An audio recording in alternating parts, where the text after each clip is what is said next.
to me, there's a difference between the promise of AI and where the technology currently stands. And in fact, we're seeing this technology get better and better every day. So we're moving really fast on that spectrum.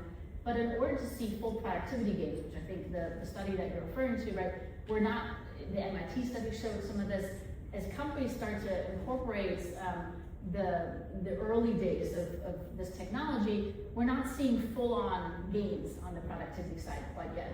And I would say exactly that, it's the early days, right? We're not fully there yet. In fact, if you're looking at, there's a census survey that asks firms, how often have you, or do you use AI the last 2 weeks in your processes?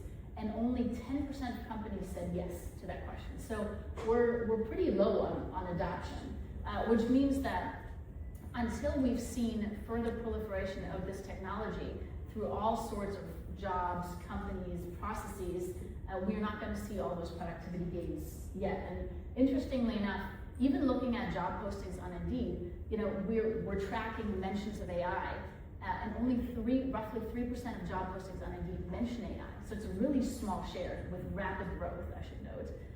And then if you're looking at how many employers are actually posting, 95% of our employers don't mention AI or AI skills at all in job postings.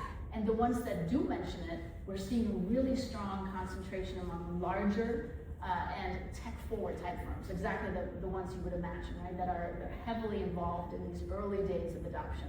So I think that makes a huge difference. And you know, the way I always think about this, it's like potty training your kid, right? It's like you've got the potty, that's your technology, but you still have to get your kid to actually use it, and that's what we're doing right now. We're trying to actually make sure, you know, there's adoption happening there, and that's a long and messy process. So that's what you should all think about when you're thinking about AI adoption.